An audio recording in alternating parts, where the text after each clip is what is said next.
Billionaire little girl discovers perfect new wife for daddy at the airport. Excuse me, miss? I think you should marry my daddy. The woman looked up from her phone, mascara smudged beneath red-rimmed eyes, and blinked at the 7-year-old standing before her with wild dark curls and a purple headband that had seen better days. What? My daddy. Zoe pointed across the airport terminal to where a man in an expensive charcoal sweater was frantically searching the gate area, his phone pressed to his ear. He's sad like you are. Your eyes don't smile. His don't either. I think that means you're perfect for each other. We should probably get married. All three of us. I already decided. Sweetie, I don't think that's how marriage works. Why not? Adults always make things complicated. You're sad. He's sad. I need a mom. And you look nice even though you've been crying. See? Consensus. That's a word Daddy taught me. It means everyone agrees, and I agree with myself, so that counts. The woman did something she hadn't done in 72 hours. She laughed. Not a polite chuckle, but a real surprised laugh that cracked through the careful composure she'd been holding together with sheer willpower and spite. What I didn't know that morning, sitting in Denver International Airport with $1,700 in my checking account and a one-way ticket to Seattle clutched in my hand, was that this child with her unsettling wisdom and her billionaire father with storm cloud eyes were about to completely hijack my carefully constructed plan to never trust anyone again. My name is Ayanna Mitchell. I'm 32 years old, and 3 days before that airport encounter, I discovered that the man I'd loved for 2 years, the man I'd moved across the country for, the man who'd promised me forever, had been living a double life so elaborate that when it finally collapsed, I barely recognized my own judgment. This is the story of how a little girl's airport intervention saved 3 broken people. But getting to happily ever after required something more dangerous than fate. It required courage, the kind that makes your hands shake and your heart race and every logical part of your brain scream that you're making a mistake. Sometimes the biggest risk is not taking one at all. Let me take you back to where it started, not the airport.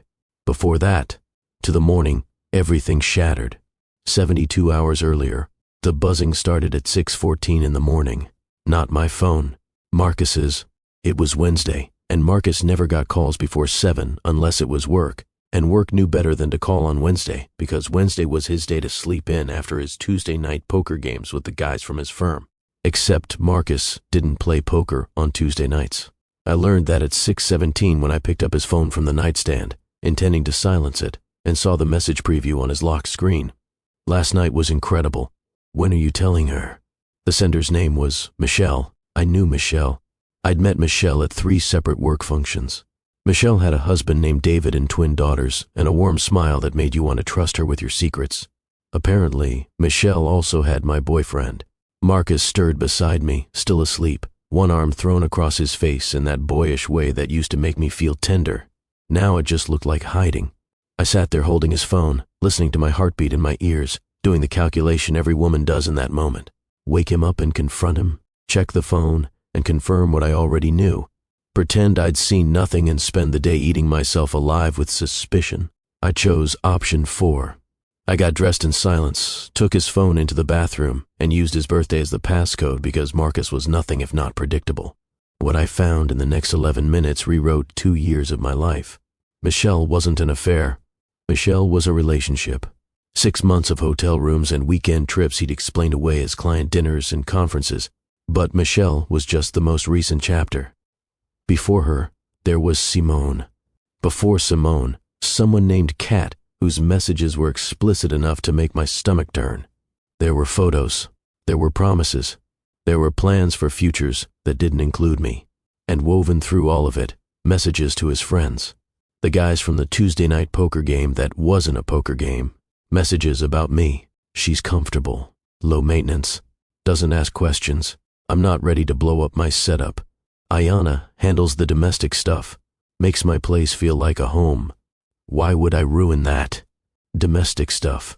That's what I'd been reduced to. The woman who made his apartment feel like a home while he built actual relationships with other people. I set the phone down on the bathroom counter very carefully, like it might explode. My reflection in the mirror looked unfamiliar. Pale, hollow, like someone had reached inside and scooped out everything essential. Marcus knocked on the bathroom door. "Babe, you okay in there?" I opened the door. He was standing there in his boxers, hair sticking up, that sheepish morning smile on his face. The face I'd kissed 1,000 times. The face I'd trusted. Who's Michelle? I watched the color drain from his skin. Watched him calculate how much I knew and how much he could spin. Watched him make the choice to try to gaslight me one more time. What are you talking about? Your phone was buzzing. I saw the message. Who is Michelle, Marcus? You went through my phone? His voice shifted from confused to offended in seconds. That's a massive violation of privacy, Ayanna. I thought we trusted each other. The audacity was almost impressive. 2 years, I said quietly. 2 years I believed everything you told me. The late nights, the business trips, the weekends you needed space. I believed all of it because I trusted you. And you're standing here talking to me about violation of privacy? It's not what you think. Really? So you're not sleeping with Michelle? You weren't sleeping with Simone before her? You didn't tell your friends I'm low maintenance and convenient? His jaw tightened. He was caught, and we both knew it. But Marcus had one more card to play, and he played it. If you were more present, more engaged, maybe I wouldn't have looked elsewhere. You're always so focused on your work, your patience. When was the last time you actually prioritized us, Ayanna? And there it was.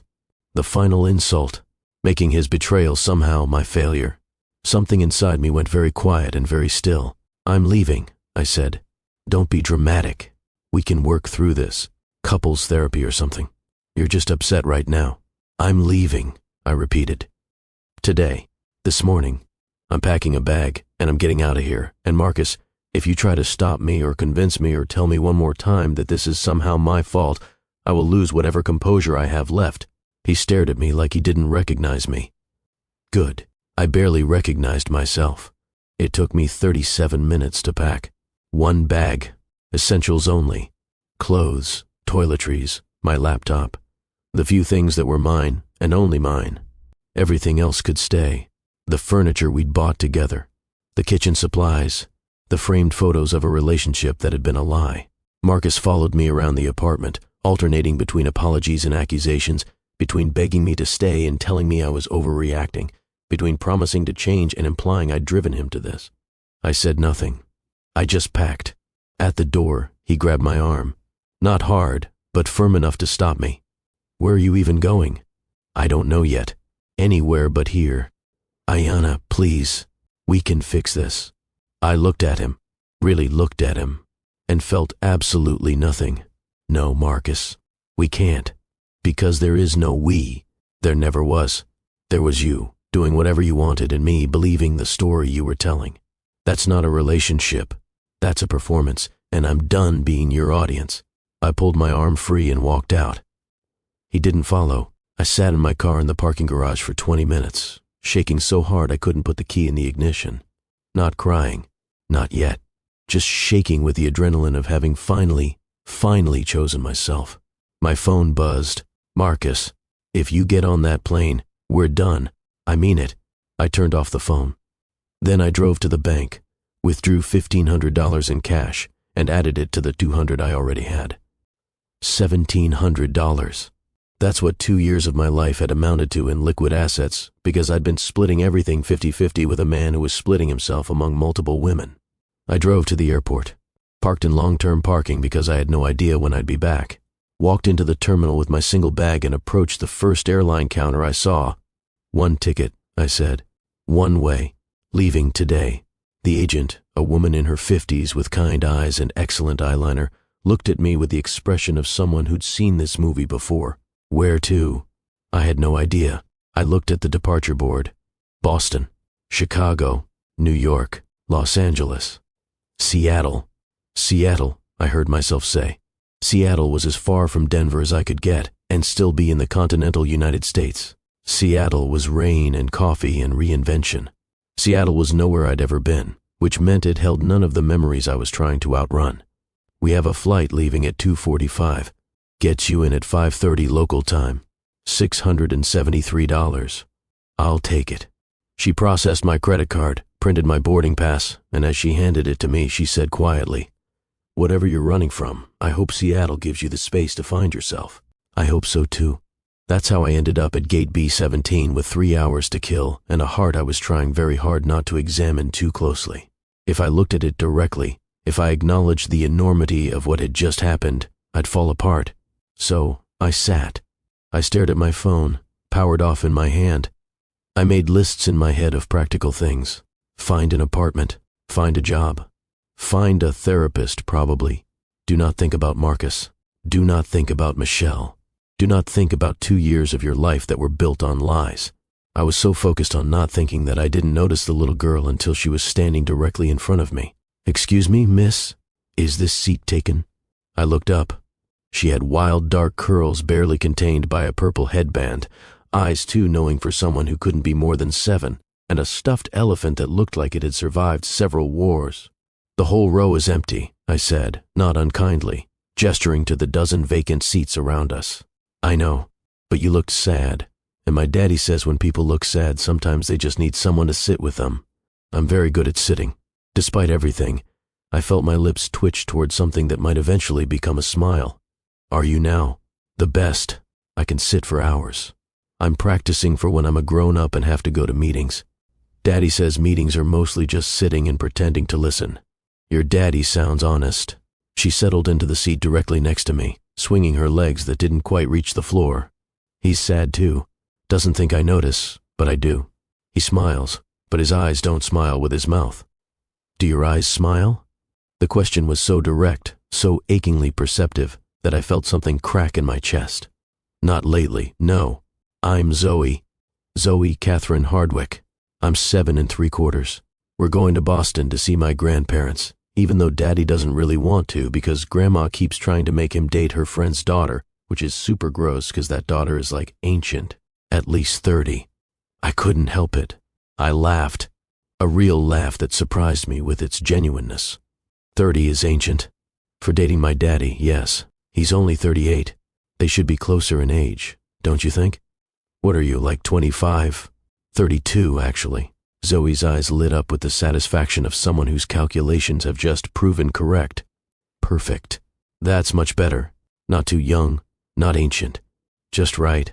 Before I could ask what I was supposedly just right for, a man's voice cut through the ambient airport noise. "Zoe Catherine, what have I told you about wandering off?" I looked up, and my breath caught. James Hardwick was objectively beautiful in the way that made you understand why people wrote poetry about bone structure and eyes the color of storm clouds. He wore jeans and that charcoal sweater I'd later learn cost more than my plane ticket, and he moved with the easy confidence of someone who'd never doubted he belonged exactly where he was. But Zoe was right. His eyes didn't smile. They were careful, guarded, holding exhaustion that had nothing to do with lack of sleep and everything to do with carrying weight too long. "I didn't wander, Daddy. I had a purpose. This is Ayanna. She's 32. She's sad like you, and her eyes don't smile either. I think you should marry her." I choked on air. James closed his eyes, like he was praying for patience or divine intervention or possibly both. "Zoe, what? You said you wanted me to be direct and honest.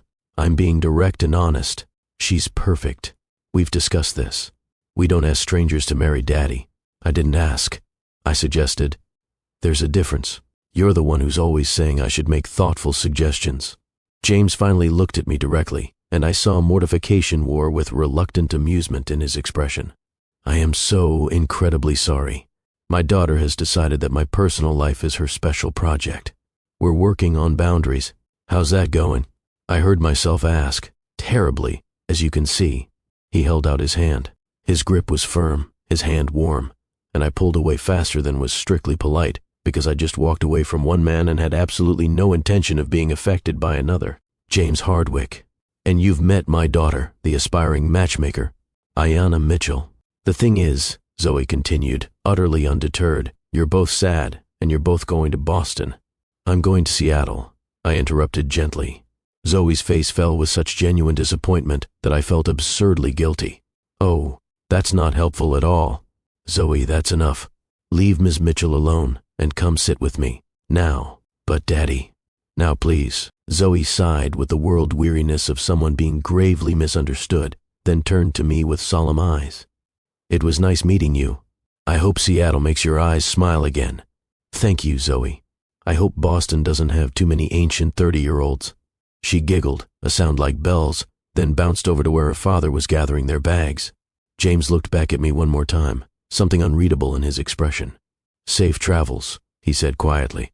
"You too." And that should have been it. A strange airport encounter.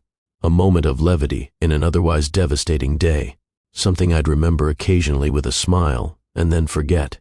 Except I couldn't stop thinking about it. About Zoe's unsettling perceptiveness. About the way she'd looked at me and seen straight through every wall I'd constructed. About her casual mention of her father's sadness, spoken with the matter-of-fact tone of a child who'd learned to read adults the way most kids read picture books. About James's eyes. Storm clouds, I'd thought. But also something else. Something that matched whatever was happening behind my own carefully composed expression. Recognition. I pulled out a book, determined to spend the next 2 hours before boarding losing myself in someone else's story. I made it through exactly 4 pages before Zoe reappeared. "I'm supposed to be in timeout," she announced, settling back into the seat next to me. "Daddy says I embarrassed you, and I need to think about respecting people's boundaries."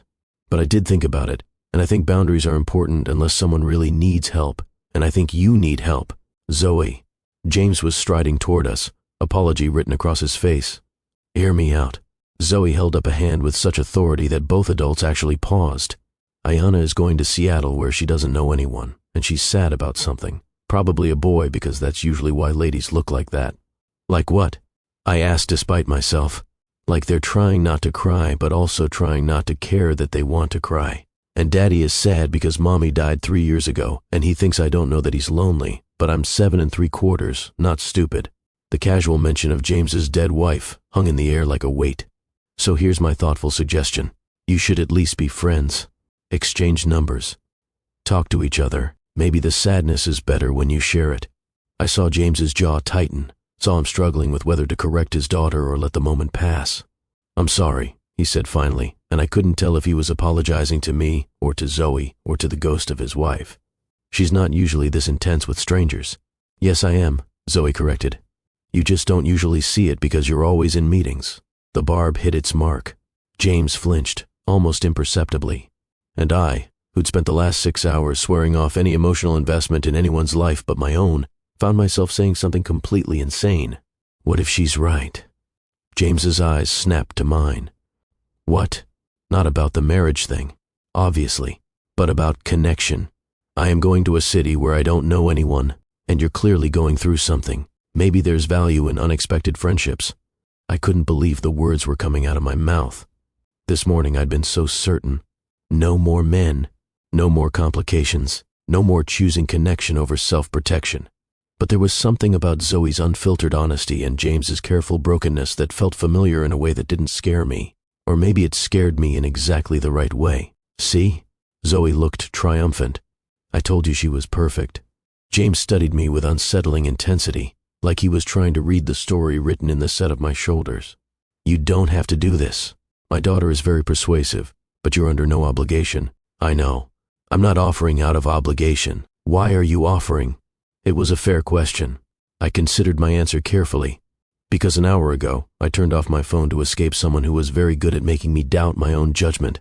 And your daughter just cut through all my carefully constructed walls in about 5 minutes, which suggests her judgment might be better than mine has been lately. So maybe I should listen. Something shifted in James's expression, the careful guard dropping just slightly. "Someone hurt you. Someone lied to me for 2 years about who he was and what he wanted. And I stayed because leaving felt harder than staying. Until this morning, when it finally didn't. I'm sorry. Don't be. I'm not running away. I'm running toward Seattle? Toward myself. Seattle just happens to be where I'll figure out who that is." Zoe was watching this exchange like a tennis match, her head swiveling between us. "Okay," James said finally. "Friends. That seems safe." "Daddy doesn't do safe," Zoe interjected. "He does careful. There's a difference." "What's the difference?" I asked, genuinely curious. "Safe is when you're scared but you hide it. Careful is when you're scared but you do the thing anyway, just slowly. Daddy is very careful." James rubbed his face with one hand. "I'm reassessing my parenting strategy of encouraging emotional intelligence. Too late. I'm already too smart. You said so yourself." We exchanged numbers. James explained he was in Denver for business, lived in Boston, Traveled constantly for Hardwick Global Solutions, a tech company I vaguely recognized from financial news headlines I never read. "What do you do?" he asked. "I'm an art therapist. Or, I was. I'm starting over. There's a position at a children's hospital in Seattle, and I have an interview next week." "That's beautiful work." "It is. It's also exhausting. People bring you their trauma and trust you to help them make sense of it. Sometimes I'm better at that for other people than I am for myself." "That's because helping other people is easier than facing our own stuff," Zoe announced. "I read it in one of Daddy's self-help books. He has 17 of them." I counted. James looked like he wanted the airport floor to open and swallow him. "I'm going to start hiding my books." "Too late," Zoe repeated, clearly enjoying herself immensely. The announcement for James's flight to Boston crackled over the intercom. He stood, gathering bags, and Zoe immediately hugged her elephant and looked at me with solemn eyes. "Promise you'll text Daddy, even if it's just to say hi. He needs friends who understand sad." "I promise." After they left, I sat alone again, but the silence felt different. Less like isolation and more like breathing room.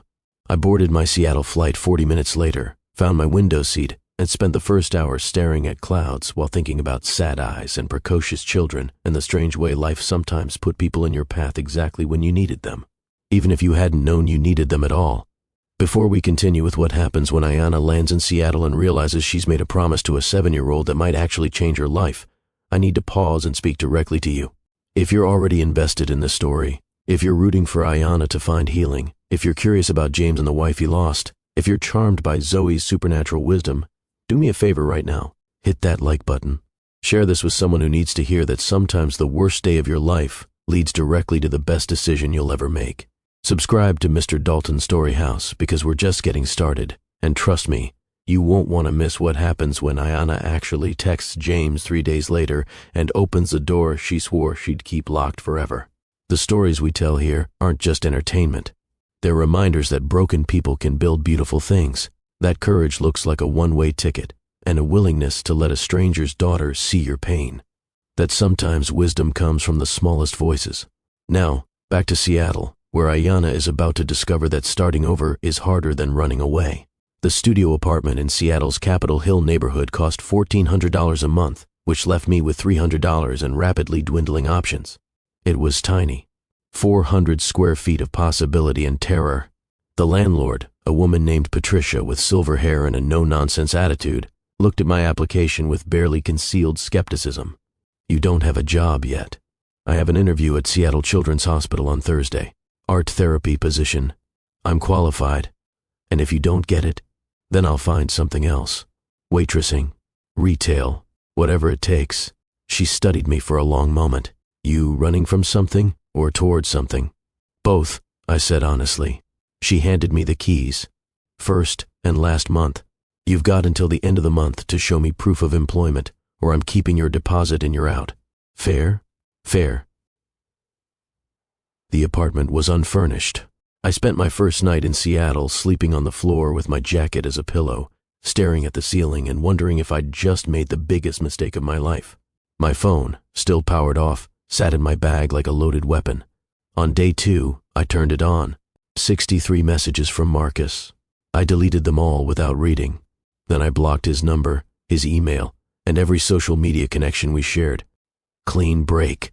New start. On day 3, I bought an air mattress from Target, 2 plates, 2 forks, a pot, a pan, and a coffee maker. Essentials only. I was building a life from nothing, and there was something oddly liberating about the blankness of it. That evening, I sat on my new air mattress and stared at my phone. At James's contact. I'd promised Zoe I'd text, but what did you say to a stranger you'd met in an airport? A stranger whose daughter had proposed marriage on his behalf. A stranger who'd shared one moment of unexpected connection and then returned to his completely separate life. I typed and deleted 7 different messages. Finally, I settled on honesty. Your daughter is terrifying and wonderful in equal measure. I hit send before I could second-guess myself. 13 minutes later, my phone buzzed. She's her mother's daughter. Takes after Elena in all the ways that matter. I stared at the message. Elena, his dead wife. The grief Zoe had mentioned so casually. Tell me about her, I typed, then immediately regretted it. too personal, too intrusive, too much for someone I barely knew. But before I could send a follow-up apology, my phone rang. James's voice was careful when I answered. "It's easier to talk than text for this. If you have time."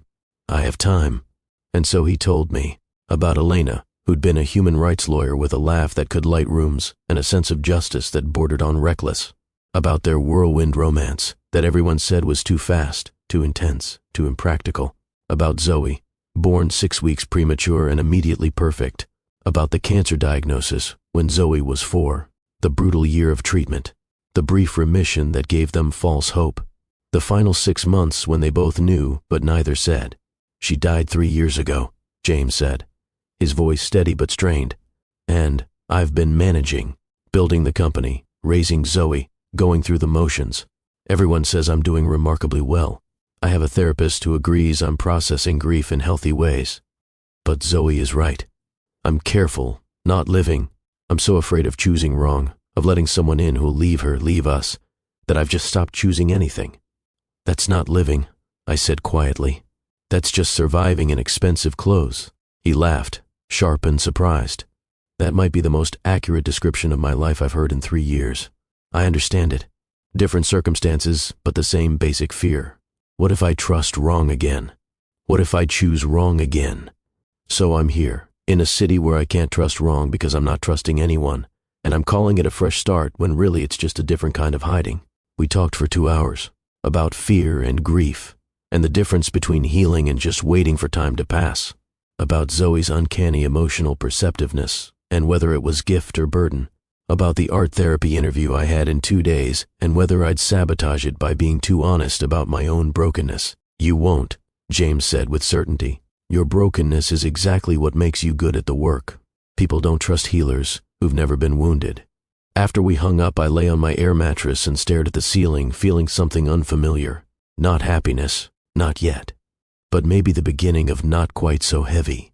The interview at Seattle Children's Hospital happened on a Thursday morning. I wore the one professional outfit I'd packed, tried to tame my hair into something that suggested I had my life together, and walked into the building with my heart hammering. The interviewer was a woman named Dr. Reeves, mid-50s, with the kind eyes of someone who'd seen every flavor of human pain and still chose to show up. "Tell me why art therapy," she said. "Because words aren't enough sometimes. Because trauma lives in the body and the heart, not just the mind. Because children especially need ways to express what they can't yet articulate. Art gives them that language. And why Seattle? Why now?" I took a breath. Honesty or polite fiction? Always honesty. I left a relationship 3 weeks ago. 2 years with someone who was lying to me about fundamental things. I stayed far longer than I should have because leaving felt impossible. When I finally did leave, I needed to go somewhere that held no memories, no history, no reminders of who I'd been when I was making bad choices. So I bought a one-way ticket to Seattle, and I'm rebuilding from scratch. Dr. Reeves nodded slowly. "And you think you're in a place to hold space for traumatized children when you're processing your own trauma?" "No, but I think that's exactly why I should. Because I understand what it feels like when your world collapses. I know what it's like to trust wrong and doubt yourself, and wonder if you'll ever feel steady again. And I know that healing isn't linear. It's messy and complicated, and the people who helped me most were the ones who didn't pretend they had it all figured out." She smiled. "You start Monday. Welcome to Seattle Children's." I called James from the parking lot. "I got the job. Ayanna, that's incredible. I'm so proud of you. You barely know me. I know enough. I know you walked away from something that was destroying you. I know you moved across the country alone. I know you showed up to that interview and told the truth instead of performing competence. That takes courage. Or desperation. Sometimes they're the same thing." That night, a delivery arrived at my apartment. Sunflowers, bright and unexpected. The card read, "For someone who helps others find the light. Proud of you, Jay." I put them in a water glass because I didn't own a vase, and cried for the first time since leaving Marcus. Not sad tears. Something else. Relief, maybe. Or gratitude that someone saw me and celebrated me without wanting anything in return. It became routine. Every few days, one of us would text, and we'd end up on the phone for hours. James called from hotel rooms in Singapore and Sao Paulo and Dubai. I called from coffee shops while learning Seattle's geography. We sent photos, James sent pictures of Zoe's increasingly elaborate school projects, a diorama of the solar system, a report on women in STEM that featured Ayanna prominently, a drawing of her family that now included a space at the edge labeled Future People. I sent pictures of the Olympic Mountains from Discovery Park, the first piece of real furniture I bought, a couch from a vintage store, the view from the hospital break room where I ate lunch. Zoe occasionally hijacked James's phone to demand updates on whether my eyes were smiling yet. Getting there, I told her 6 weeks after the airport meeting. Seattle is growing on me. What about Daddy? Is he growing on you too? I heard James's mortified voice in the background. Zoe, give me the phone. Now. What? I'm just asking. You talk to her all the time. I hear you laughing. You don't laugh like that with other people. Your dad is a good friend, Zoe. Friends is just the beginning, Zoe said sagely. First friends, then best friends. Then maybe you realize you're in love, and then you get married and I get to be the flower girl. I have it all planned. After James wrestled the phone back and apologized profusely, I lay in bed and wondered when exactly I'd started looking forward to his calls more than was strictly safe. When his voice had become the best part of my day, when friendship had started feeling like an inadequate description for whatever was happening between us. I got my first real paycheck. I bought a bed frame, a small kitchen table, 2 chairs. I was building a life, piece by piece, and it felt nothing like the life I'd had with Marcus. That life had been about fitting into someone else's vision. This life was entirely my own, except for the nightly phone calls with a man in Boston who was becoming less of a stranger and more of a necessity. 3 months after the airport, I came home from a particularly brutal day. A session with a 6-year-old processing parental abandonment had left me emotionally scraped raw. The child had drawn picture after picture of a house with 3 windows. Mom's window, Dad's window, my window, and in every picture, Dad's window was dark. I'd held it together during the session, held it together through the team debrief afterward, held it together on the bus ride home. I fell apart the moment I walked through my apartment door. I couldn't catch my breath. Couldn't stop seeing that little girl's face. Couldn't stop thinking about all the ways adults break children without meaning to. Couldn't stop wondering if I was actually helping anyone or just collecting their trauma like I could somehow make sense of my own by organizing theirs. My phone rang. James. I answered without thinking. I can't talk right now. What's wrong? His voice shifted immediately from casual to concerned. Nothing. Everything. This job is everything I wanted. And it's destroying me, and I knew it would be like this, but knowing doesn't make it easier, and I'm sitting alone in my apartment wondering if I'm actually helping anyone or just pretending I have answers when I'm just as lost as the kids I'm supposed to be helping. Ayanna, breathe. I tried. It came out ragged and shaking. Where are you right now? Physically. My couch. The one we assembled wrong. Is it holding together? Barely. Good. That's us. Holding together barely, and that's enough. You don't have to do more than hold together today. I cried then, quietly, while James stayed on the line and didn't try to fix anything. Just breathed with me across 2,000 miles. I'm a mess, I finally said. You're human. There's a difference. Your daughter would have a theory about that difference. She absolutely would. She'd probably say mess is when things fall apart, and human is when you let people see the parts. That's terrifyingly wise for a 7-year-old. 3/4. She'd want me to remind you. I laughed, despite the tears. How do you do this? Do what? Make everything feel less impossible. I was about to ask you the same thing. Ayanna, I've spent 3 years just existing, going through motions, being the dad and the CEO and the widower who's handling everything so well. And then Zoe ambushed some woman in an airport, and that woman turned out to be you, and suddenly I'm laughing again. Calling someone because I want to, not because it's scheduled. Feeling things I thought died with Ayanna. My breath caught. James, I'm not asking for anything. You're building a life in Seattle. I'm in Boston with a daughter and a company and complicated grief. Geography alone makes this impossible. But I need you to know that you matter. These calls matter. You make my world less gray. This is terrifying, I whispered. Completely. I swore off men. Specifically, I swore off trusting my judgment about men. I promised Ayanna I'd give Zoe a full life, and I've been so scared of choosing wrong for her that I've chosen nothing. We're both terrified. Maybe that means we're paying attention. We didn't resolve anything that night, just acknowledged the truth hanging between us. This friendship had become something else, something neither had planned, something that defied the careful boundaries we'd both constructed. The shift was subtle but undeniable after that call. Good morning texts turned into good morning calls. Good night texts became hour-long conversations where we talked about everything and nothing until one of us fell asleep. Photos became more personal. James exhausted after a board meeting, tie loosened, guard down. Me paint-splattered from an art therapy session, genuinely smiling for the first time in months. We started sharing the small things, the weird dream, the disappointing lunch, the moment during the day when we'd thought of each other. We were building intimacy in increments, and we both knew it. We both knew where this was heading, and we were both absolutely terrified. 4 months after the airport meeting, James was having breakfast with Zoe when she looked up from her cereal and said, with the casual certainty of someone commenting on the weather, "You're in love with her." James choked on his coffee. "First, that's not. We're friends, Zoe. Daddy." Zoe set down her spoon with great solemnity. "I'm almost 8. I know what love looks like. You smile with your eyes now. You didn't before her." He couldn't argue because she was right. "It's complicated. Why? You like her. She likes you. I like her. That's 3 people who all agree. That's called consensus. You taught me that word. She lives in Seattle. So move. I can't just uproot our entire life." "Why not? You're always saying we should be flexible and adapt to new information." "Ayanna is new information." Zoe's voice went soft, serious. "Daddy, Mommy would want you to be happy. Really happy, not just okay. I think Ayanna makes you happy." The truth of it hit him like a physical force. Elena would want this. She'd said as much in those final weeks.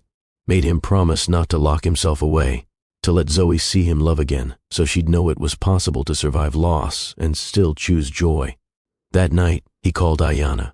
Before he could second-guess himself, before he could talk himself out of it, before careful could win over brave, he said it.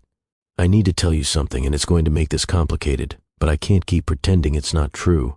The silence on the other end was absolute. "Okay." Her voice was careful. "I'm falling in love with you. Possibly already have fallen. And I know that's not fair because you moved to Seattle to escape complications, and I'm the definition of complicated. A widower with a child and a company and enough emotional baggage to fill my private jet. But Ayanna, you make me want to be brave instead of just careful. You make me want to choose something instead of just surviving in expensive clothes." The silence stretched so long he thought the call had dropped. "Ayanna? I'm here. James, I'm terrified. I know. The last man I trusted lied to me about everything that mattered. And you're asking me to trust that this is real, that you mean this, that I'm not building a fantasy in my head. So come to Boston." "What?" "Come for a weekend. Meet Zoe properly, not just through phone calls. See my actual life, not the edited version I present on FaceTime. Test whether this feels real in person, or if we've just been lonely and built something that can't survive actual proximity." "That's terrifying." "Absolutely. But you are the one who told me you weren't running away, you were running toward. So run toward this, toward me, toward the possibility that maybe we both get to be happy and scared at the same time." 3 weeks later, Ayanna flew to Boston on a Friday evening, her heart hammering so hard she thought the TSA agent might hear it. James met her at baggage claim with Zoe, who was vibrating with excitement and holding a hand-painted sign that read, "Welcome Ayanna," in purple glitter. "Aye," James said, and his eyes were doing that thing where they smiled along with his mouth, and Ayanna thought maybe this was real after all. "Hi," she managed. "You came," Zoe breathed, launching herself at Ayanna's legs. "I knew you would. I told Daddy you would. He was nervous, but I knew. Were you nervous?" Ayanna asked James over Zoe's head. "Terrified. You?" "Completely." "Good. That makes this fair. The weekend was imperfect and ordinary and absolutely extraordinary. James's home in Boston's Back Bay was exactly what Ayanna expected and nothing like it at the same time. Beautiful, yes. Expensive, obviously, but lived in. Zoe's artwork covered the refrigerator. Books were stacked on every surface. There was a crack in the living room wall that James kept meaning to fix but never did because Elena had made a joke about it once and he couldn't bring himself to erase that memory. "Your home is beautiful," Ayanna said, setting her bag down in the entryway. It's too big for 2 people, James replied honestly. I bought it when Ayanna was pregnant. We were going to fill it with children and noise and life. Now it just echoes. Zoe tugged Ayanna's hand. Come on, I'll show you the important stuff. Like where we keep the good snacks in my dragon collection and the bathroom with the fancy soap Daddy won't let me use except when we have special guests, and you're special so you can use it. The tour took 20 minutes. Zoe pointed out everything with the enthusiasm of a museum curator presenting priceless artifacts. This is the couch where we watch movies on Friday nights. This is the kitchen table where I do homework, and Daddy pretends he remembers 3rd grade math. This is the window where I saw a cardinal last week and named him Robert. Why Robert? Ayanna asked. He looked like a Robert, very dignified. James followed a few steps behind, watching Ayanna interact with his daughter with an expression that made Ayanna's chest tight. Like he was memorizing this, like he couldn't quite believe it was happening. That night, James cooked dinner while Ayanna and Zoe set the table. Zoe chattered nonstop about school and her best friend Madison, who was obsessed with horses, and her teacher Mr. Chen, who did magic tricks during math lessons. Do you like magic? Zoe asked Ayanna. I think I do. I haven't seen much of it lately. That's sad. Everyone needs magic. Right, Daddy? Right, James agreed from the stove where he was doing something complicated with chicken and vegetables that smelled incredible. What kind of magic do you need, Ayanna? Zoe pressed. The everyday kind, Ayanna said thoughtfully. The kind where you wake up and the world feels a little less heavy than it did the day before. That's the best kind, Zoe declared. That's the kind Daddy does for me. He makes the heavy stuff lighter. James's hand stilled over the pan. When he looked at Ayanna, his eyes were bright. Dinner was easy in the way that good things are easy when you stop trying to force them. They talked and laughed, and Zoe told increasingly elaborate stories about her classmates that might or might not have been entirely true. And then Marcus came with a boy to school and said his dad could juggle 7 balls at once, but I don't believe him because 7 is too many. Even professional jugglers can't do 7. Right, Daddy? I think 7 is ambitious, James agreed diplomatically. After dinner, Zoe insisted on showing Ayanna her room. It was painted lavender with white trim, filled with stuffed dragons in every color imaginable. This is Queen Dragonfire, Zoe introduced, holding up a purple dragon that was clearly the favorite. She protects all the other dragons. And this is Sir Scales a Lot. And this is Ember. And that one in the corner is Steve. Steve?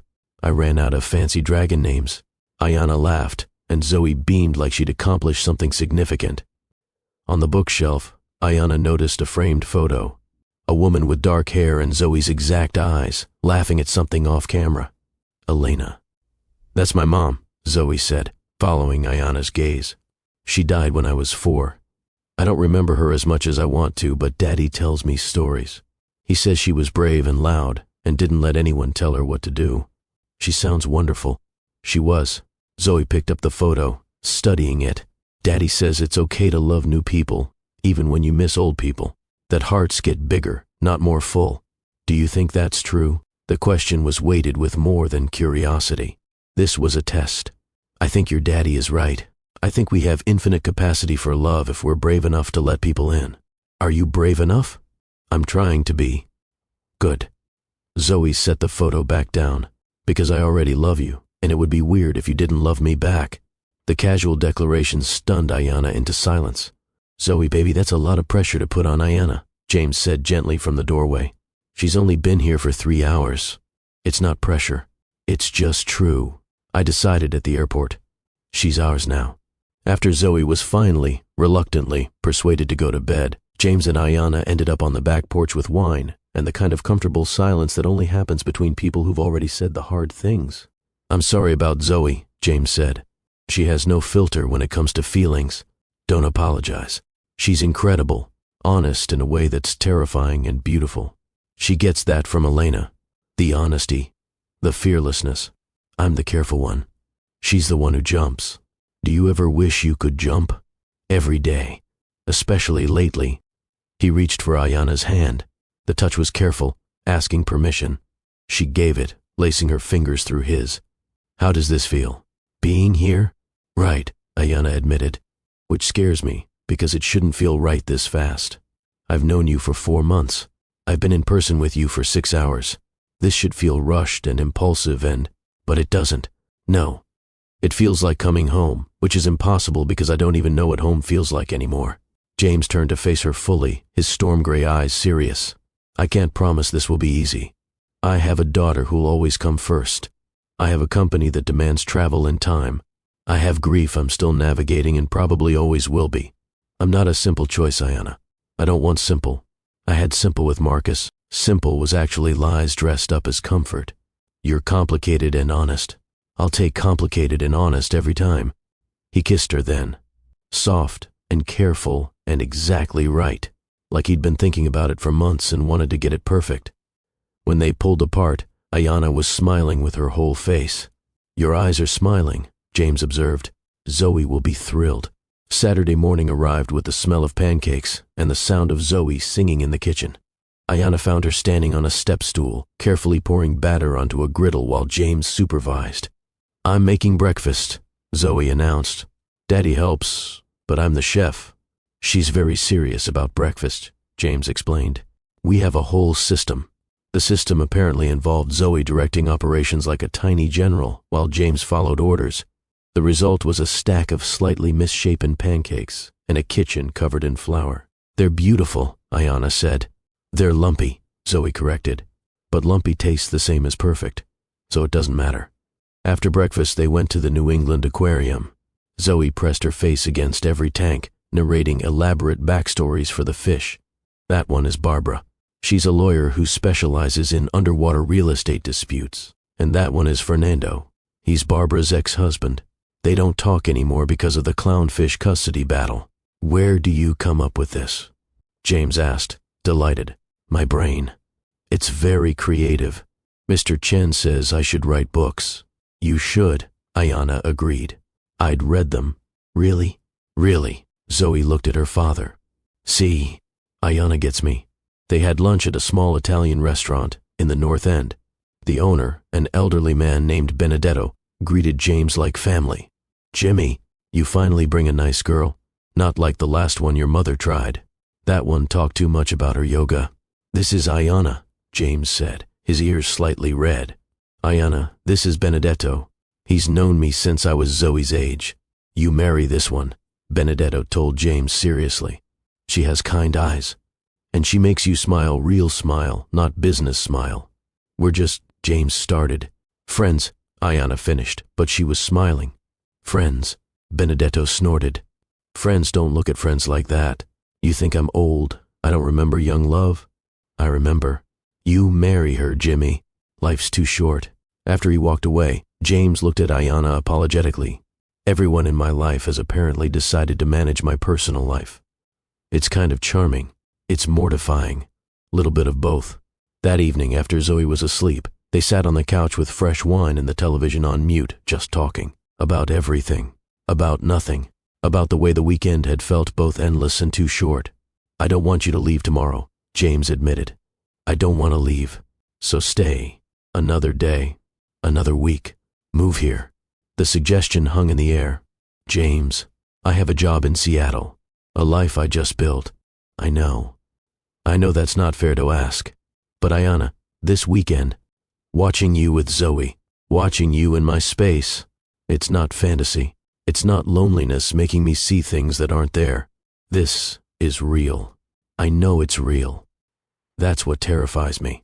"What are you afraid of?" "That I'll uproot everything again for someone else and lose myself. That this feels perfect now, but won't survive real life.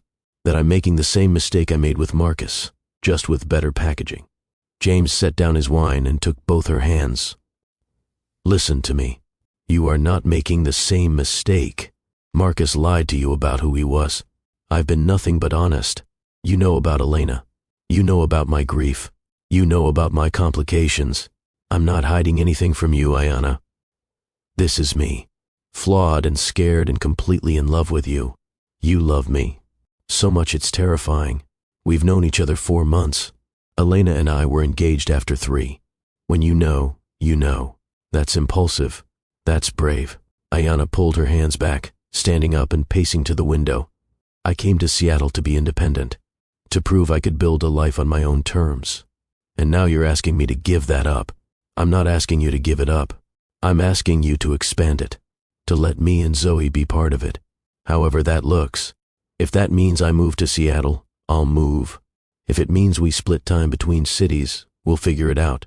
I'm not asking you to sacrifice Ayanna. I'm asking you to build something with me. And if it doesn't work, then we'll have tried. But I'd rather risk it not working than spend the rest of my life wondering what if. She turned to face him. This is crazy. Completely. I should say no. Probably. But I'm not going to. Thank God. She crossed back to the couch, and this time when they kissed, it was less careful, more certain. Like they were both finally admitting what they'd known since the airport. This was always where they were headed. Sunday came too fast. Ayanna's flight was at 4. They spent the morning at a park, Zoe running ahead while James and Ayanna walked slowly, hands linked, neither wanting to acknowledge the approaching goodbye. When will you come back? Zoe asked at the airport, her eyes bright with tears she was trying not to shed. I don't know yet, sweetheart. Soon. That's not specific. Daddy says specifics are important in business. This isn't business, baby. This is feelings. And feelings don't always work on schedules. But you're coming back, right? You're not leaving forever?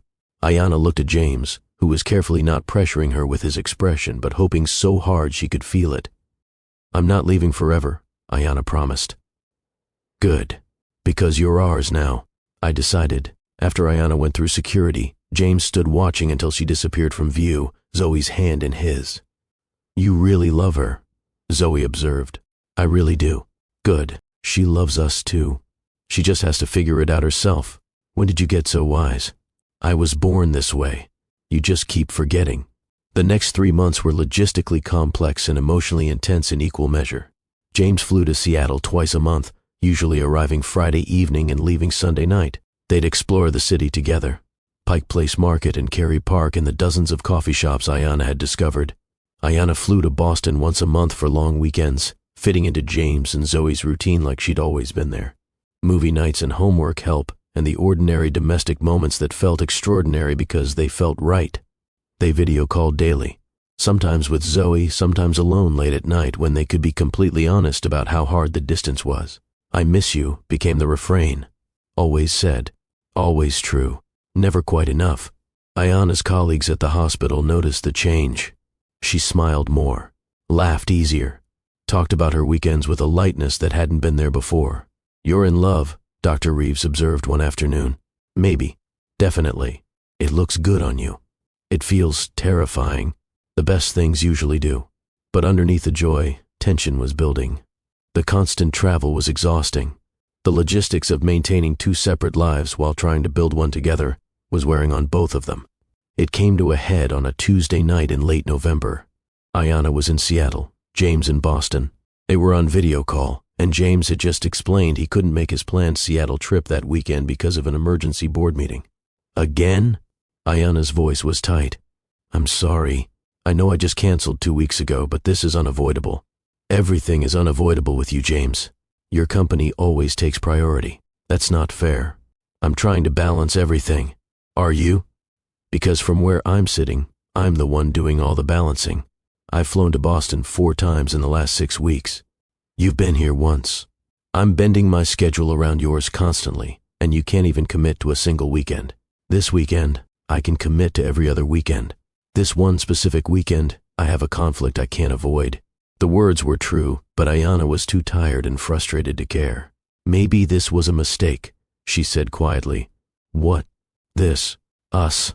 Trying to build something across 2,000 miles when we both have full lives that don't actually have room for each other.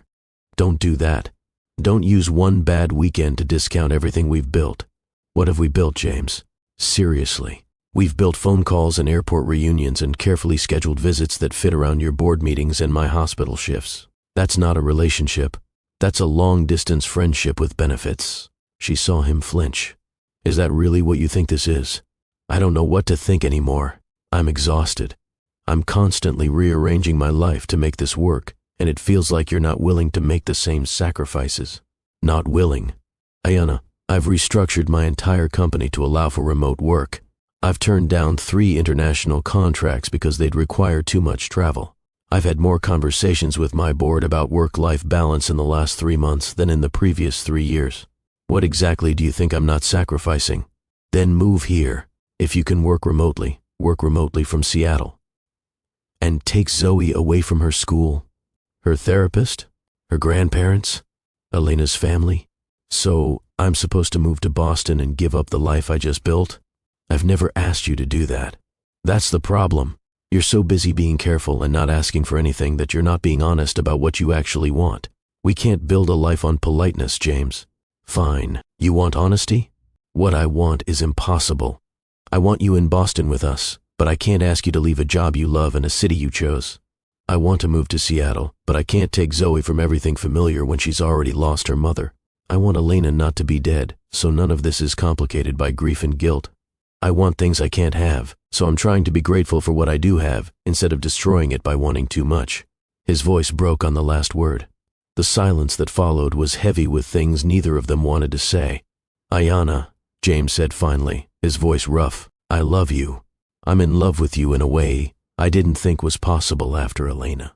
But you're right, this is impossible. The geography alone makes it impossible, and I don't know how to fix that. Maybe you can't fix it. Maybe some things are just too broken. Are you ending this? I don't know. I need time to think. She ended the call before he could respond. For the next 2 weeks, they barely spoke. Polite texts about logistics, brief updates, nothing substantive.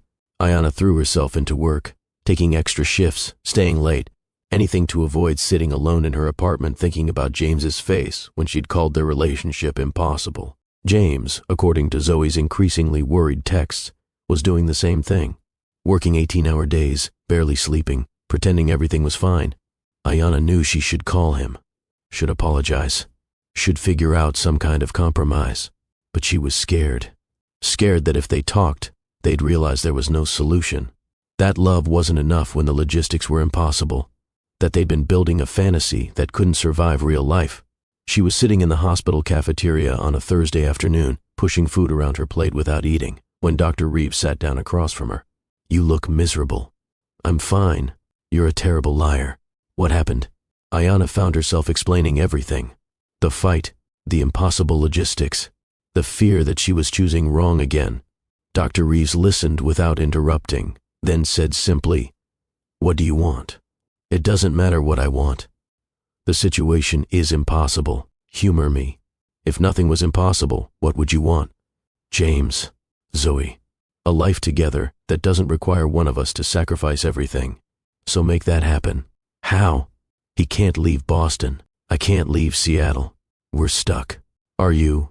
Because it sounds like you're both so scared of asking the other to sacrifice that you're choosing to sacrifice the relationship instead. That's not noble, Ayanna. That's just cowardly. The words stung because they were true. That night, Ayanna called James. He answered on the first ring. Hi. Hi. I'm sorry, they said simultaneously. Despite everything, Ayanna smiled. I was horrible to you, she said. I was exhausted and scared, and I took it out on you instead of being honest about what I actually need. I was so busy trying not to pressure you that I wasn't being real about how hard this is for me too. Ayanna, I don't have all the answers. I don't know how to make the geography work, but I know I don't want to lose you. I don't want to lose you either. So what do? We figure it out. Not perfectly, not easily, but we figure it out together instead of separately. They talked for 3 hours about logistics and sacrifice and what a shared life might actually look like, about the possibility of James opening a Seattle satellite office, about Ayanna reducing her hospital hours to part-time and taking on consulting work she could do from anywhere. Nothing was resolved that night, but the wall between them came down. 2 weeks later, James called with a proposal. No preamble, no build-up, just, marry me. Ayanna's breath stopped. What? Marry me. I know it's fast. I know it's crazy. But Ayanna, I've done careful. I've done slow. I've done safe. And all it got me was 3 years of existing instead of living. I love you. Zoe loves you. I want to build a life with you, and I'm willing to make it work however we need to. Split time between Boston and Seattle. Build a second Heartbreak Global office there. Support your career while building our family. I'm not asking you to sacrifice. I'm asking you to build something new with me. You're insane. Ayanna breathed. Completely. Is that a yes? I've known you for 7 months. Elena and I were engaged after 4. When you know, you know. That's not how this works for normal people. Good thing we're not normal people. We're 2 people who found each other in an airport because my daughter has supernatural matchmaking abilities. Normal left the building a long time ago. Ayanna was crying now, laughing and crying at the same time. You haven't even asked me properly. You're right. Hold on. The video call switched on, and there was James, actually on one knee in what looked like his home office, with Zoe standing next to him holding a ring box. Ayanna Mitchell, James said seriously, you make my eyes smile. You make me brave. You love my daughter like she's yours.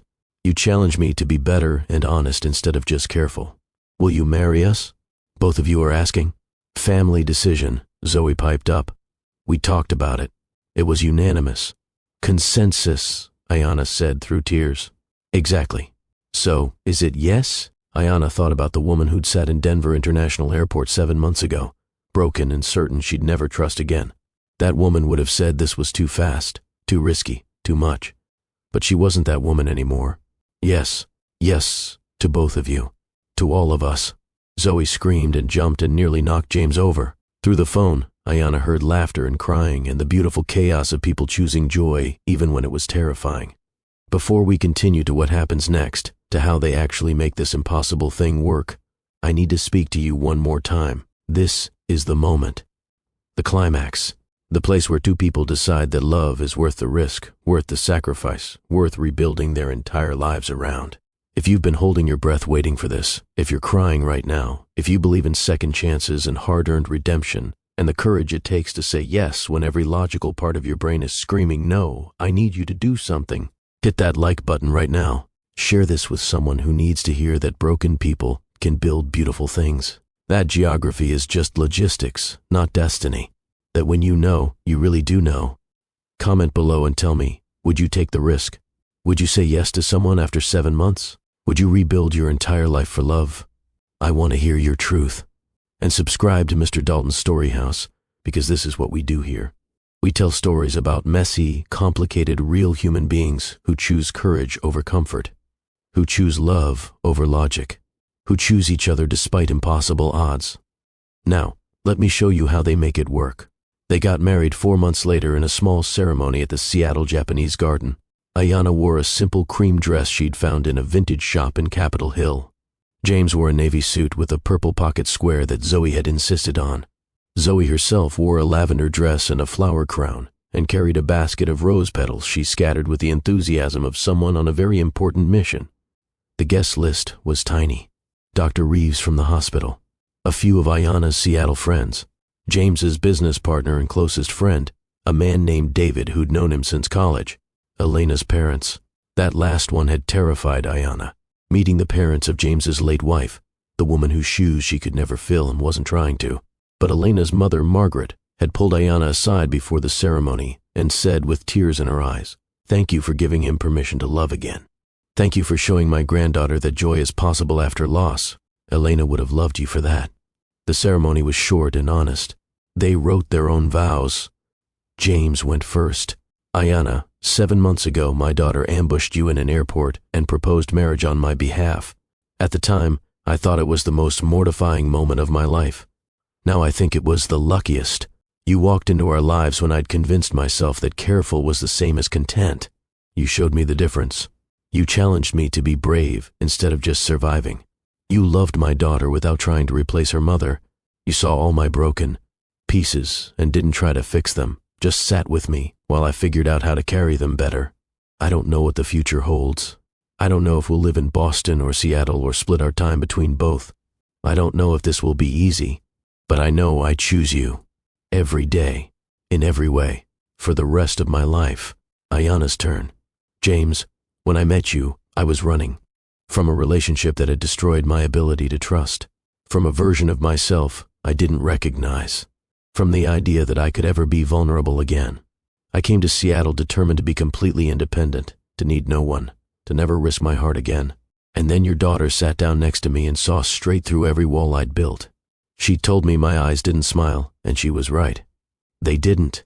Until you and Zoe taught me that independence isn't the opposite of connection. That strength includes the courage to be vulnerable. That choosing love doesn't mean losing yourself. It means expanding yourself. I don't know what our life will look like. I don't know how we'll navigate the logistics. But I know I choose this. I choose us. I choose the messiness and the complication and the beautiful impossibility of building something real. Zoe, who'd been standing between them throughout the ceremony, looked up at the officiant. Is this the part where they kiss? The officiant smiled. This is definitely the part where they kiss. And they did, to applause and laughter and Zoe's delighted cheering. The first year of marriage was exactly as complicated as they'd feared and more beautiful than they'd hoped. They split time between Boston and Seattle. 3 weeks in Boston, 1 week in Seattle, then 2 weeks each, then whatever worked for James's travel schedule and Ayanna's hospital commitments and Zoe's school calendar. It was exhausting. It was expensive. It required constant communication and flexibility, and the willingness to fight about logistics and then figure out solutions. But it worked. James opened a Seattle office for Hardwick Global Solutions. Just a small space at first, but it meant he could work from the West Coast without constant travel. He hired a Seattle-based team, delegated more to his Boston executives, and learned that the company could function without him micromanaging every decision. Ayanna reduced her hospital hours to part-time and started a consulting practice, working with schools and community centers to develop art therapy programs. The flexibility meant she could work from Boston or Seattle, could travel with James when necessary, could build a career that fit their complicated life instead of fighting against it. Zoe thrived in the chaos. She had friends in both cities, 2 bedrooms, twice the birthday celebrations. Her therapist said she was processing the changes remarkably well, that having a stable, loving home mattered more than geographic consistency. They had their first major fight 3 months after the wedding, about holidays and whose family got Christmas and whether Seattle or Boston felt more like home. They worked through it. Painfully, honestly, with a lot of tears and raised voices, and finally a compromise that satisfied no one perfectly, but worked for everyone adequately. They had their second fight about Ayanna's desire to adopt Zoe formally. James thought it was too soon. Ayanna felt like she was being kept at arm's length. Zoe, when they finally asked her opinion, said obviously Ayanna should adopt her because she was already mama anyway, so why not make it official? The adoption went through 6 months after the wedding. They celebrated with ice cream and ugly crying, and Zoe's solemn declaration that now they were really, truly, officially family. 1 year after the wedding, they were back in Seattle for Ayanna's birthday when James came home with an announcement. I've been thinking. Dangerous, Ayanna teased. I want to make Seattle primary. Keep the Boston house, visit regularly, but make this home. She set down the book she'd been reading. What about Zoe's school? Her friends? Your company? Zoe's already asked if we can stay in Seattle for 4th grade.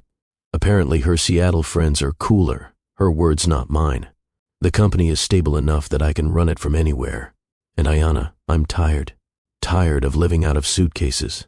Tired of constantly calculating time zones. I want to wake up in the same bed more than 3 weeks in a row. I want to build something permanent instead of constantly temporary. Are you sure? I've never been more sure of anything. They moved to Seattle permanently that summer, bought a house in Wallingford with enough bedrooms for Zoe and a home office for James, and a studio space where Ayanna could do art therapy sessions and a backyard where they could have the dog Zoe had been campaigning for. Life settled into something resembling routine. School runs and client meetings and family dinners, movie nights and homework battles, and the ordinary miracles of people choosing each other daily. 2 years after the wedding, Ayanna came home from a doctor's appointment with news. James was in his office on a conference call.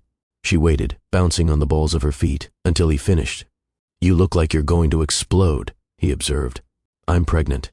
The words hung in the air for 3 seconds before James was across the room, lifting her off her feet, spinning her around. Are you sure? Just confirmed. 8 weeks. He set her down carefully, hands on her face, eyes bright. We're having a baby. We're having a baby. Zoe, when they told her that evening, had opinions. Finally, I've been asking for a sibling for years. Is it a girl or boy? Can we name it?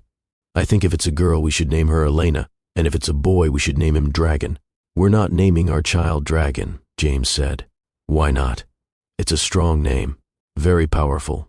They compromised on Ayanna Margaret if it was a girl, after both of the important women they'd lost, and James Michael if it was a boy, because Zoe insisted Daddy needed someone named after him, and Dragon was apparently off the table, which was very unfair. It was a girl. Ayanna Margaret Hardwick arrived 6 months later, screaming and perfect and immediately adored by her big sister.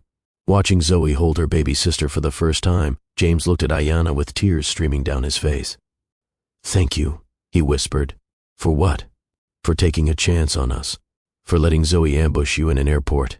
For choosing this life even when it was impossible. For giving me permission to love again. For all of it." 2 years after that, Ayanna found herself in the Denver International Airport with 12-year-old Zoe, waiting for a delayed flight to Boston for Thanksgiving with James's family. Zoe was nose-deep in a book, but she looked up when Ayanna touched her shoulder. "Look over there," Ayanna said quietly. Across the gate area, a woman sat alone, holding her phone like a weapon, makeup smudged, shoulders rigid with the effort of holding herself together. "She looks sad," Zoe observed. "She does. Should we sit with her?" Ayanna thought about a different airport, a different moment, a 7-year-old with wild curls and unsettling wisdom who'd seen straight through her defenses. "Yes, baby. I think we should." They walked over together. Zoe, who'd inherited both her mother's boldness and her father's careful heart, sat down next to the woman. "Excuse me," she said gently. "You look like you could use some company. I'm Zoe. This is my mom. We're very good at sitting with sad people." The woman looked up, startled. Ayanna saw her own past in that expression, the barely held together composure, the determination not to cry in public, the absolute certainty that she was completely alone. "I'm okay," the woman said, her voice suggesting she was anything but. "That's okay too," Ayanna said, sitting on the woman's other side. "You don't have to be okay. You just have to get through the next hour. We'll sit with you while you do." The woman's face crumpled slightly. "Why would you do that? You don't even know me." "I was you once," Ayanna said simply, "sitting in an airport, running from something that broke me, certain I'd never trust anyone again. And then this one's older sister sat down next to me and refused to leave me alone. Did it help? It changed my entire life." They sat there, 3 strangers who weren't strangers, until the woman's flight boarded. Before she left, she hugged them both. "Thank you. I don't know why that helped, but it did. Sometimes we just need someone to sit with us while we're sad," Zoe said wisely. "It doesn't fix anything, but it makes the sad less lonely." After she left, Zoe looked at Ayanna. "Do you think she'll be okay?" "Eventually. Maybe not today or tomorrow, but eventually." "How do you know?" "Because you were okay. I was okay. Your dad was okay. Broken things can be fixed if you're brave enough to try." On the flight to Boston, Ayanna looked at her daughter, reading peacefully beside her, and thought about the impossibly complicated, beautiful life they'd built. She thought about James, waiting for them in Boston, probably refreshing the flight tracker obsessively. She thought about baby Ayanna, staying with James's parents for the weekend, probably being spoiled beyond recognition. She thought about the woman in the airport, and hoped she'd find her own version of healing. And she thought about her own journey, from broken to whole. From running away to running toward. From certain she'd never trust again, to building a life on trust and courage and the willingness to risk everything for love. None of it had been easy. All of it had been worth it. Let me tell you what I learned from Ayanna and James and Zoe's story, because this is the truth we all need to hear. Love after heartbreak is possible, not despite the heartbreak, but because of it. Because broken things, when they heal, are actually stronger at the broken places. Trust after betrayal is terrifying and necessary. You can't live a full life with walls so high that nothing gets in. Sometimes you have to risk being hurt again to have any chance of being happy. Children see truth that adults spend years hiding from. Zoe knew her father was lonely before he admitted it. She knew Ayanna needed connection before Ayanna could acknowledge it. Sometimes wisdom comes from the smallest voices. Geography is logistics, not destiny. Ayanna and James lived in different cities. It was hard. They made it work, because when the relationship matters, you figure out the logistics. You don't let logistics kill the relationship. Second chances don't erase first loves. James loving Ayanna didn't diminish his love for Ayanna. Hearts expand. They don't replace. Independence and connection aren't opposites. Ayanna didn't give up herself to love James. She expanded herself. She built a life that included her career, her identity, and her family. All of it mattered. None of it had to be sacrificed. Courage isn't the absence of fear. It's choosing despite fear. Ayanna was terrified when she said yes. James was terrified when he proposed. They did it anyway. That's courage. Healing isn't linear. There were setbacks, fights, moments of doubt. That's normal. Progress isn't a straight line. It's messy and complicated, and sometimes you go backwards before you go forward. Sometimes the best things in life come from the worst moments. If Marcus hadn't betrayed Ayanna, she never would have been in that airport. If Elena hadn't died, James never would have been open to new love. We don't get to choose our pain, but we get to choose what we build from it. So if you're sitting in your own metaphorical airport right now, running from something that broke you, let this be your permission. To try again. To risk again. To believe that your story isn't over just because a chapter ended badly. If you're the widower who thinks happiness died with your spouse, let this be your reminder. New love doesn't dishonor old love. It honors it by proving that the love you shared taught you how to love again. If you're the person who swore off trust forever, let this be your challenge. Trust is a choice. Choose it carefully. Choose it wisely. But choose it because the alternative is a life half-lived. And if you're the child watching adults struggle to be brave, let this be your encouragement. Keep seeing the truth. Keep speaking it. Keep reminding the adults in your life that love is worth the risk. Ayanna and James's story started with a 7-year-old's airport intervention and became a life built on courage and choice and the willingness to be vulnerable. Your story can too. Whatever airport you're sitting in, whatever you're running from or toward, remember this. Broken people can build beautiful things. Healing is possible. Love is worth the risk. And sometimes, the person who changes your life forever is sitting right next to you, if you're brave enough to look. If this story touched you, if it changed how you think about second chances or heartbreak or courage, I need you to do 3 things. First, hit that like button. Let the algorithm know that stories like this matter. That vulnerability and truth and messy happy endings deserve to be shared. Second, drop a comment. Tell me your story. Have you taken a risk like Ayanna? Have you loved again after loss like James? Have you seen truth others missed like Zoe? Your story matters, and this community wants to hear it. Third, subscribe to Mr. Dalton's Story House and turn on notifications, because every week we're telling stories about real, complicated, beautifully flawed humans who choose courage over comfort, who choose love over logic, who choose to believe that their broken pieces can build something beautiful. This is what we do here. We sit with each other's sadness. We celebrate each other's courage. We remind each other that airports aren't just places you run from. Sometimes they're where you run toward your whole future. Thank you for sitting with Ayanna and James and Zoe through their journey. Thank you for believing that broken people deserve beautiful endings. Thank you for being part of this community that values truth and vulnerability and the messy work of becoming brave. Now go be courageous. Go take the risk. Go let someone sit with you while you're sad. Go build something beautiful from your broken pieces. And remember, when you know, you really do know. Your eyes will smile again. Maybe not today, maybe not tomorrow, but eventually, if you're brave enough to let them.